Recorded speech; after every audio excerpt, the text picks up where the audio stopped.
Saya saat ini di Pasar Cipinang, ini merupakan pasar induk yang kemudian nantinya distribusi kepada pedagang-pedagang kecil ini akan berangkat dari Pasar Induk Cipinang ini. Saya akan menanya lebih lanjut seperti apa kemudiannya kondisi pasokan di Pasar Induk Cipinang di tengah kelangkaan dan juga tingginya harga beras saat ini. Kita temukan faktanya.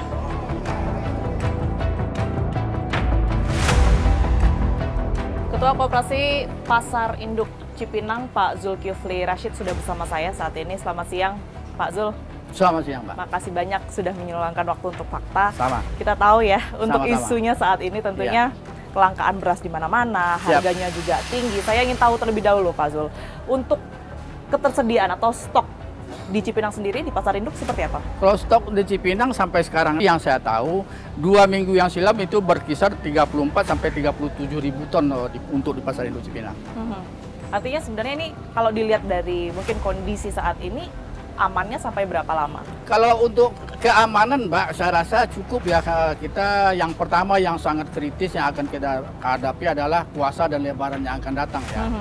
Sebab Bapak Bapana sudah mengatakan bahwa stok bulog dan dolok itu cukup ada 1,3 juta ton. Dan Bapak Presiden juga menegaskan 4 atau 5 hari yang silam untuk mengguyur pasar lebih kurang 10.000 ton. 10.000 ton? Per hari itu harus dikucurkan. Oke, untuk kelangkaan ini sebenarnya informasi yang diterima Pak Zul, kenapa sih kalau kita berbicara mengenai harga naik, itu kan memang sudah apa ya, kendala tahunan yang kita hadapi sebelum bulan Ramadan. Tapi ini kan masih jauh Pak Zul. Kendalanya itu semua harus paham, harus mengerti kita semua lini daerah, siapapun itu orangnya. Posisinya sekarang kan kita tidak panen. Yang mengakibatkan beras naik ini lantaran kita produksi dari daerah nggak boleh dikatakan nggak mencukupin, walaupun dan itu tidak ada. panen itu dikarenakan ya pertama isu yang berkembang itu dari El Nino kemarin cuaca. Sampai sekarang pun cuaca juga tidak menentu, walaupun ada di suatu daerah yang panen itu belum tentu seperti sekarang nih, walaupun dia panen dia belum tentu bisa jemur, belum tentu bisa giling. Dan lagi yang sangat berbahaya sekali di saat kita lagi panen itu datang hujan dan kena banjir. Itu berbahaya, itu berasnya tidak akan bisa semulus yang kita harapkan. Berarti dengan ketersediaan yang saat ini dimiliki ya, khususnya di Pasar Induk Cipinang sendiri, itu nanti peruntukannya itu di daerah mana saja? Kami ditugaskan oleh Bulog dan Bapanas adalah sebagai saya ketua koperasi dan pelaku pasar ditugaskan untuk mengirim ke pasar-pasar turunan. Nah, jadi pasar-pasar di wilayah kemarinnya kita kan harus mengamankan DKI, tapi sekarang sudah berkembang untuk kita bisa se-Jabotabek. Jadi gunanya untuk se-Jabotabek. Se-Jabotabek ya. Dan dipastikan itu artinya sampai menjelang Ramadan tadi. Insya Allah, Pak Zul insya Allah aman ya. Saya jawab insya Allah aman. Sebenarnya begini Mbak. Masyarakat kita juga nggak perlu terlalu panik ya. Sebab kenapa? Selama ini berita yang santer, apalagi tahun 2017 ya, itu sangat berbahaya. Tapi sekarang ini saya rasa beras kita stok bulog dan ini saya rasa cukup, nggak perlu kita khawatir untuk menghadapi puasa dan lebaran yang akan datang. Tapi benar nggak ini kondisi informasi yang paling tinggi? Ya, dalam catatan saya itu benar banget ya. Dalam menurut pendapat saya selama ini semenjak saya sudah 45 tahun hidup Mbak ya, inilah beras yang termahal yang saya temukan. Di atas harga eceran tertinggi tadi sampai dia ribuan ya bedanya ya. Jadi itulah apa penyebabnya itu seperti itu. Sebab kenapa? Yang bisa menurunkan harga ini adalah nanti panen ya. Jadi kalau udah panen itu harga akan bisa kembali normal.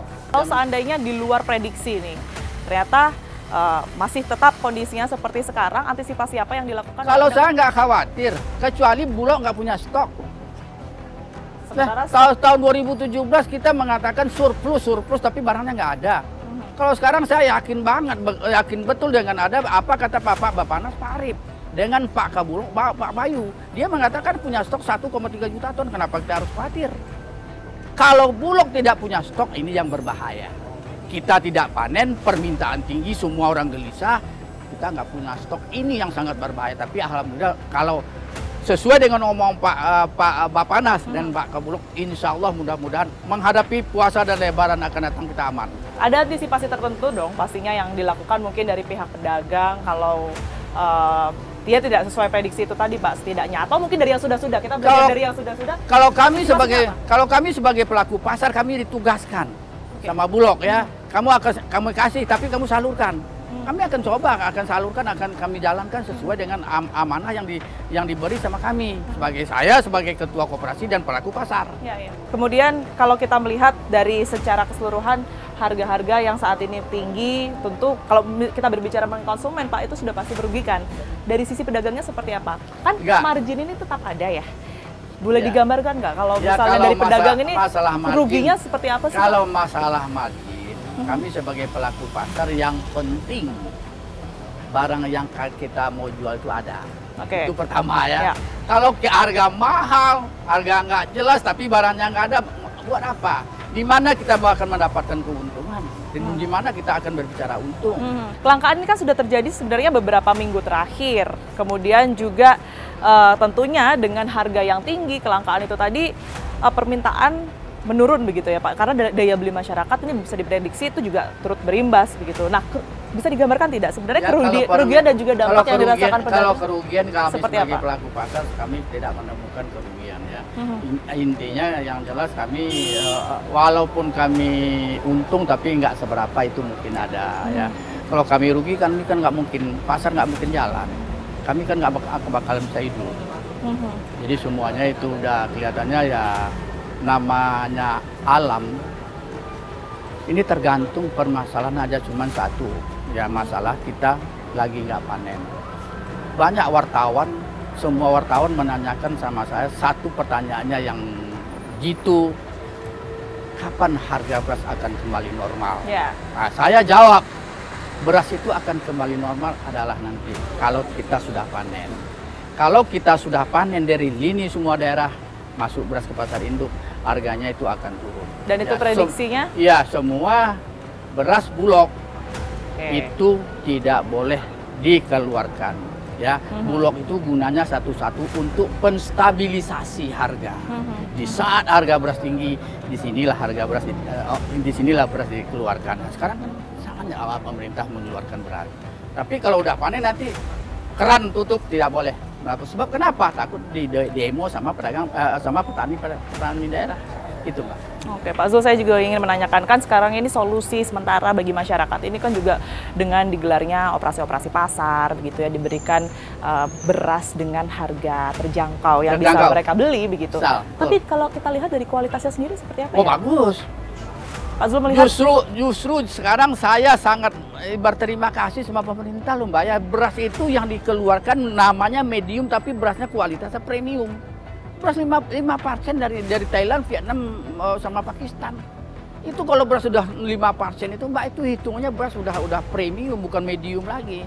Yang dikatakan medium tuh beras yang pecahannya 25% ke bawah itu yang dikatakan medium. Sekarang tidak kita temukan pecahan itu di Bulog, berasnya Bulog cakep-cakep. Jadi dipastikan bahwa mereka yang kemudian ini mendapatkan harga miring, itu kualitasnya bisa dipercaya begitu ya Pak? Iya, sangat bisa percaya. Oke, baik. Pak Zul, terima kasih banyak atas waktunya. Saya jawab lagi nih. Terima kasih banyak atas waktu dan juga penjelasannya ya Pak Zul, sehat selalu. Kita temukan fakta selanjutnya.